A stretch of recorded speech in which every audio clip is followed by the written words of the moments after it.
Hi, this is Victoria Meyer. Welcome back to the Chemical Show. Today, I have the opportunity to speak with Leon de Bruyn, who is the president and CEO of Lummus. During his 30 years with the company, he's worked in 8 countries and held a variety of roles in technology development, licensing, catalyst supply, and engineering activities.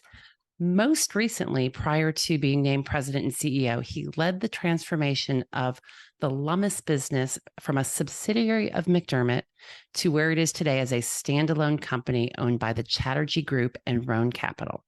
In 2021, Leon was named Executive of the Year by Hydrocarbon Processing. So Leon and I have some great things to talk about. Leon, welcome to the Chemical Show.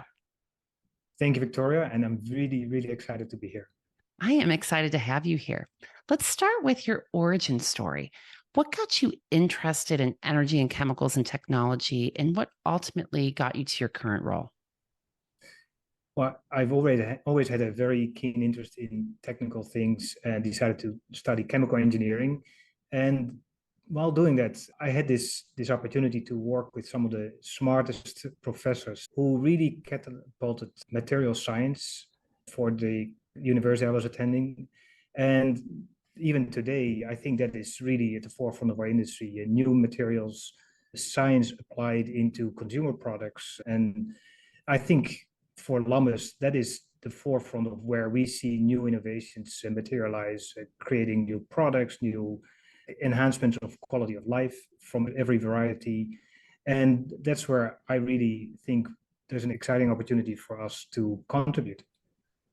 Yeah, that's great. So can you tell us a little bit about Lummus? Just because some people may not, surprisingly, some people may not be familiar with it, although I think they should be. Yeah, so a very short answer is we are more than 100 years old startup company in startup mode. And so we have a long history started by Walter E. Lummus in 1907. And he was an entrepreneur, innovator, and I think he shaped the DNA of the company. We still are very entrepreneurial. We are focusing even more on innovation than ever before. And what he did is very relevant today. He started with molasses as a feedstock for transportation fuels. Guess where we are 100 years later? So more recently, Lummus was owned by engineering companies, and we were very lucky to be carved out from that in 2020 and become an independent pure play technology company. There's almost no investment in the world in downstream production where Lummus is not participating one way or another. Yeah. Clean fuels, petrochemicals, polymers, energy. And so maybe Lummus technology doesn't resonate with many memories. I think our customers all know Lummus. Yeah. We are, of course, focusing on business. And it's rewarding to know that we're basically participating in some of the largest projects that are built around the world. Yeah, absolutely. I'm very familiar with your polymer technology and some of your olefins technology and other things. Really, as you say, it's all around the world in some of the most impactful projects and businesses. So it's interesting. You mentioned this. Lummus is a 100-year-old business. I think it's fascinating. I didn't realize it started with molasses into fuels, and here we are again going from sugar into fuels. So that's a very kind of circular in its own way technology, but it's a 100-year-old business operating as a new entity. And I mean, I've talked to folks that have carved out businesses from other companies. I've worked in M&A and in joint ventures myself. What are you finding as really the challenges and the opportunities of creating this new standalone company on the shoulders of the old company and the old technology? Yeah, Victoria, it is amazing that 3 years ago, we had the opportunity to recreate a technology company with a future in mind, but at the same time, capitalizing on what has been built up for decades. Yeah. In terms of brain power, infrastructure, DNA, culture, reputation in the market. And at the same time, we were able to use those ingredients and basically shape our future. 3 years ago, we had the foresight to really invest heavily our time and resources into what we felt was going to matter 10 years out, 20 years out. So, of course, that is in the backdrop of energy transition and growth in the markets. But there's also perfecting technologies. It's reinvigorating innovation. A lot of ideas are in the heads of people, and it depends on the culture of the company whether those ideas actually get cultivated and get applied in the products that we provide to our customers. Technology designs, catalysts, and other technology items. I think what we managed to do in the last 3 years is fueled by a passion. You talk to anyone in Lummus, they will see that 3 years ago we were kind of liberated, became independent as a company, and fast forwarded many of the ideas that were already there, but now we were able to materialize them. And as a result, just to name a few, we created a net zero cracker, ethane cracker, that doesn't produce any CO2. We came up with a partner to take waste plastics out of the waste stream and use it as a feedstock and bring that back into the petrochemical industry, so creating circularity. And we acquired the Siluria assets to convert stranded methane back to olefins. So many things happened on the technology front. And then at the same time, we instilled a mantra in Lummus: never leave the customer. Never leave the customer means that we don't just work with them on the technology phase and make sure that gets implemented properly and is operated properly. But our customers face ever-changing market dynamics, whether it's on the feedstock side, on the production side, maybe pricing, maybe legislation, and helping our customers post-startup for the next 40, 50 years, adapting their plans operationally or with some small investments to optimize in a changing context, I think is part of that mantra of never leave the customer. And we deliver on that by organizing ourselves around the customer. We have been stepping up and continue to step up our presence close to our customers, preferably in their shops, but certainly within a driving distance, so that local expertise is there constantly with them to think along, help them, providing consultative services. So there's a lot of things that have changed in the minds of our staff now that we're standalone. And what strikes me with this is if I think about Lummus as a technology business inside of an engineering organization, which you were for many years, the objective of the company is to drive more engineering hours, right? I mean, that's what it feels like, at least from the outside in. How about that? From the outside in, it feels like the objective of the company is to drive more engineering hours for capital projects and what have you. And yet when you become this standalone technology company, your relationship with your customers can change. Your relationship with your own business and how you approach innovation can change. And then your relationship with your employees can change because they're no longer about punching the clock and billing the hours out, although that's perhaps still a part of your business model, but it becomes something different. Yeah, you got it absolutely right, Victoria. So, I think the biggest change is we are now owned by shareholders that only have an interest in growing the technology business, being an excellent partner to our customers, looking for other ways to create value for them, and willing to invest. And I think that is hitting on what you also mentioned, willing to invest in things that matter for technology without being held back by parental needs. And they are probably the biggest promoters to me and the rest of the leadership team in driving many of the initiatives. And some will succeed, some will fail, but all in all, we are really racing forward.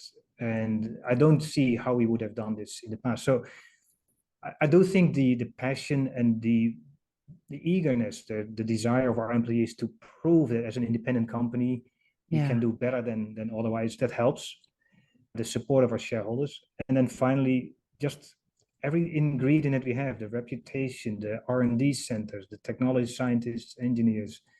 I think we have a perfect storm to our favor right now where everything is happening at the same time in the right direction. That's awesome. That's awesome. And I mean, change is hard. So I think the ability to shepherd this change along is pretty significant. I think we're in interesting times. So Lummus was formed in, or became, you used the word, you were liberated in 2020. I think that's an awesome, awesome, awesome word to use. You were liberated in 2020. We're kind of just in an interesting business environment with all the forces going on, both from the drive to net zero, sustainability, and circularity. At the same time, from an economics perspective, the war in Russia and Ukraine has really had a significant effect on global markets. What's happening in China, and China seems to be trying to figure itself out, what its next steps are economically, are having a pretty significant effect. And I've always viewed Lummus as a business that is predicated on growth and on the next thing and on a continuing growing economy, which some people would say maybe that's not the case. What do you see? What is your view and Lummus's view on the current and the future business and market environment? Yeah, so of course, the market drivers and the context that you described are all there. And you have to also remember that when Lummus stood up as an independent company, we were in the midst of COVID. Yeah. Financial markets were closed. We had to capitalize our company for well over 2.5 billion without financial markets. But I think it's part of our mindset that we're going to make it work.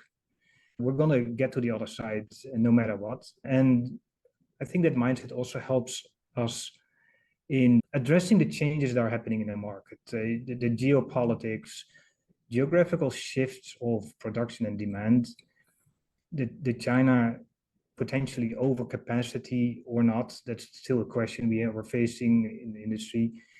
What we have done in Lummus is we continue to be the number one technology developer for these new capacity expansion investments. And that has not changed. So the cycles in that industry are still absolutely valid for us. But two things. One, as an independent company, we seem to be more successful. Our success rate to convince customers has gone up relative to where we were in the past. And that is, I'm convinced that's the result of more passion for what we do and truly having better technologies. The second thing we have done is fundamentally changing our business model from almost entirely dependent on new investments to two things. One, customers facing the energy transition requirements are looking at adapting their assets. Think in the US, if you're a large producer of gasoline, it's not a question of when, it's a question of how fast does the gasoline demand for the market you're serving is going to reduce. Yeah. And we have a role to play as a technology company with our customers, not just when they invest, but also when they operate. Think again, never leave the customer. That's our responsibility to help them look for opportunities to apply technology and move from one production target to a different production target, whether it's a different product slate or go away from gasoline and make petrochemicals. And we have a lot of innovations that materialized in the last 3 years to help. Let's say FCC conversion from gasoline to max olefin or max petrochemicals. The second thing is our business model has fundamentally changed to not just being dependent on investment cycles, but also just operating cycles. So we sell catalysts, consumables, we provide services, consultants, we help customers throughout their entire operating cycle. And that those have a different dynamic than new investments, and they're almost counter trends. So I think what the industry is facing today with the chemical companies lowering their forecast for the full year, pausing some of the investment decisions, we're doing better this year than we've ever done in terms of sales, in terms of revenue, in terms of portfolio, and we're seeing next year as a further step up. So I think that de-risking of the cycles with the operating as well as investment dependency and having better services, technologies, people, I think combined with, of course, the repurposing of existing assets, I think weathers us extremely well. Yeah, I think it's a great perspective because, as you say, the current operators need to find solutions. So helping them find those future solutions is critical.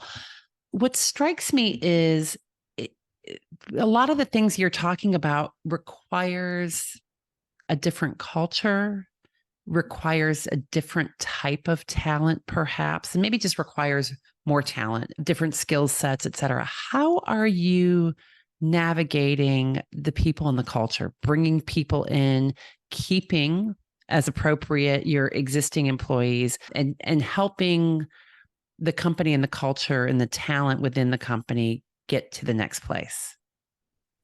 Victoria, that is probably closest to my heart of all the topics. Yeah. This is where leadership matters. And remember, during COVID, not many companies were able to adapt. Certainly, we were not in a position to make drastic changes. But shortly after, I remember May last year, we set up our new leadership team that is driving with me the company's business, but especially people's management and culture. And that leadership team are all individuals that have earned their ranks in our industry, whether it's in petrochemistry or in polymers or in clean fuels. And they all have a reputation of being great people managers. And then finally, they all have a stake in Lummus' success going forward, which we cannot achieve by ourselves. We have to have all our staff with us in this. So this journey in the culture, we've come a long way, and we're almost there, I think, in having the perfect culture for our future. And that in turn attracts a lot of new talent that either is coming out of college or is in the industry, is looking for joining a company that is more modern in thinking, like Lummus. And so we've been attracting a lot of talent in the last 2 years that are helping us on this cultural journey. So I think I can say that with the mindset of our leadership team, the passion for our business, and the selection of bright people managers, we're getting there. Now, the final point is we all have to celebrate successes. And, the many companies, leadership team gets a bonus if the company works hard, and then we grow and the company works even harder. I don't support that mindset. I think everyone in a company should enjoy successes and celebrate successes. And that's what we're headed this year. We are doing a lot of more win celebrations or great stories where we all enjoy and all share in the results of where we're headed.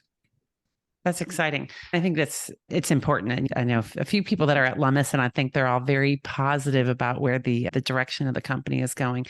And, talent is a challenge, right? I think we're seeing this all across. So figuring out how to tackle that and be able to bring in and retain that talent is important. When we think about, some of the other trends that are really hitting the industry, digitization is something that really has accelerated in the past 3 to 5 years, right? So what role does that play in Lummus's business? So I was listening to your podcast with Mr. Reynolds of Aviva, and I think he has it right. The operational excellence is coming from digitization. Whether you look at improving operating margins, uptime, eliminating waste and unnecessary costs, probably addressing more profitable productions versus just keep producing what we have been producing. So digitization for our customers is going to be of growing importance. In Lummus, we set up a joint venture, Lummus Digital, 2 years ago to help our customers in that journey of digitization with clear use cases. But something that I think is unique for Lummus relative to others, where we combine the first principles of our process technology knowledge.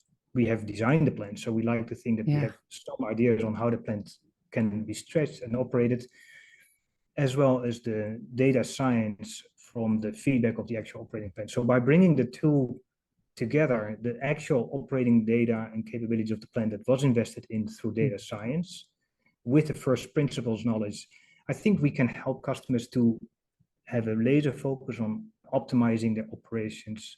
Besides the normal remote monitoring and other things, I think in addition to that, improving uptime by 1 day, and Victoria, this 1 day is a tremendous improvement. It's a huge dollar amount, right? The money on the table and the operational and the human risks that go with it are significant. So I think our Lummus Digital is showing good market traction and is helping our customers on that journey. I did want to say something else, and we kind of browsed over it, but You mentioned the circularity and energy Yeah. transition, right? So the decarbonization is happening. Whatever your beliefs are, there's clear mandates by several governments around the world to decarbonize. And we also see new investments are going to require a clear decarbonization strategy Mm. of companies. And so I think our approach has been, again, with the two brains. One is for new investments, we want to have the best in class technology solution, not just from an economic perspective, but also from an energy intensity index point of view or carbon footprint point of view. And at the same time, we recognize there's a lot to be gained from the existing asset base. Our industry has built up that existing asset base over, I don't know, 40, 50, 60 years. And by making 1 or 2% improvement in that existing asset base, it has a profound impact on what we are all trying to achieve. So we are addressing both. What can we do to an ethylene plant? How can we make it net zero, even though it's been operating for a while, or at least get close to it? What can we do to remove dependence on import fossil fuel firing and go in the right direction? And I think our industry has a big need, and hopefully we can fill some of that need by our innovations. Yeah, I think as a very good perspective, because we can't only invest in new to get this solution solved. We have, as you say, this huge installed base of manufacturing plants, of people, of technology that in many ways, actually, if you look at it from where we are today versus where we were 20 years ago, is already operating more sustainably with better, in most cases, better carbon neutrality or carbon reduction. But we have to be able to optimize the existing plants is probably even more critical than what we do in terms of future builds. Couldn't agree more. And this is also where partnerships matter, right? Where you move away from a traditional, I'm going to buy a technology, I have an EPC contractor build it, and then I'm going to operate it, and I'll have a maintenance contractor maintain it for the next 40, 50 years. I think we now, as an industry, realize it. You have to partner to really capture those opportunities, especially for existing assets. And many opportunities that we are working on are in that space where a client had invested in a plant 10, 15 years ago, and now we're working together with them to look at economic optimization, but also carbon footprint optimization. And often they go hand in hand, especially once you have an asset that was built 10, 15 years ago. Economic parameters have shifted, and by investing in efficiency, process intensification, better catalyst or better heat transfer equipment, you can make a lot of gains without abandoning that existing assets. So you talk a lot about partnership, Leon. It strikes me that it comes in a couple of different formats. One, I know you've partnered quite a lot with other technology providers and innovators to help bring technologies to market, certainly in a lot of the carbon neutral and green technology spaces, as well as in digital. I think you talk about partnering with your customers as well in terms of that life cycle value. What's important to you and to Lummus in partnership, and what makes a good partner? So that's the fundamental question. And so I've headed the joint venture between Lummus and Chevron called Chevron Lummus Global for a while. And it's apparent that if there's the right trust between partners and a similar value set, those are probably the most fundamental basis for the partnership. There will be different strategic interests, and that's actually sometimes helpful because both will move the partnership for the strategic interest that each have. But I think having the trust that we know what the others are doing, the others know what we are doing, and there's an implied trust that it's all with a positive intent to get to the right outcome that is beneficial to all. So this Chevron Lummus joint venture was started in 2000, and we just celebrated 23 years. There's not a lot of joint ventures that long. I'm sure you know that, Victoria. Yeah. And I think when we look at an opportunity to partner like we did with Braskem about a year ago and New Hope a little before that, as two examples. We all bring different things to the table, and nothing is perfect on day one. But if there is that shared value set and a determination of making things work, we're going to get to a perfect outcome. And the Braskem partnership is now very active, and I'm sure you follow in the news with their joint venture creation in Thailand. They are getting ethanol as a new feedstock in new production of ethylene and then derivatives of ethylene, and we're their partner in this. And we are also looking for doing the same with our clientele, and they're really happy to see that come together in multiple locations, so that at the end of the day, that we're collectively making a positive impact on the world. That's cool. So what's next for you and for Lummus, Leon? What should we be looking for over the next 12 to 18 months? Portfolio expansion, growth, not just by what we do in-house, but we're now at a point where, because of the breadth of our portfolio and the capabilities, the organizational capabilities we have, whether it's the engineers, mechanical and chemical, our ability to compute in a simulation model what others are operating. So we have been attracting new technology innovators. And at some point, it makes sense to bring them in the fold of Lummus's portfolio one way or another. And so whether it's through partnerships that we just discussed or other ways, it doesn't really matter. We want to make sure that we can help our clientele, our customers, when they're looking at investment opportunities, again, for new build or for their existing assets, that we can help them with the whole value chain, from the feedstock molecules all the way to the product molecules, and the whole intersteps for that. So having that whole value chain and having deep understanding of the technology to get from start to finish is, I think, of value to our customer. And so bringing that into our fold one way or another is going to be what you will see in the next 12 to 18 months. We've already done a little bit. We acquired wastewater treatment technologies, formerly owned by Siemens Energy. And it's another area where you will see our expansion. All the processes that are being operated or invested in have some way of either consuming water or producing water or spoiling water. And if the industry can address that and can eliminate or minimize consumption of water, can eliminate contamination, or can redirect water for, especially processed water, for better use. So we want to make sure that all of our processes have the responsible use of water and responsible production of water. Decarbonization, we cannot invent everything ourselves. So we're going to look at partnering and some of the other players and bring them in our fold. And then finally, the industry is more and more going from liquids to chemicals. There's massive projects planned in the Middle East that have been announced by the bigger players there. We have a role to play.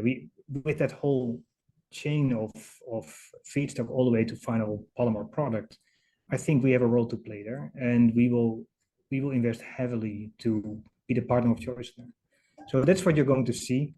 I think you're going to see a lot of smiles on the face of colleagues, especially the ones that you know, because we're doing something right that we believe in. We have a purpose to help the world make the quality of life possible with better products that are through responsible technology derived. And we can materialize the passion that we have for innovation. So I think you'll see a lot of smiles on the faces of Lummus people. That sounds like there's some very exciting and busy times ahead. It's, Victoria, after 30 years in our industry, I can say this is probably the most exciting, rewarding phase I've ever experienced. And I hope it will last forever.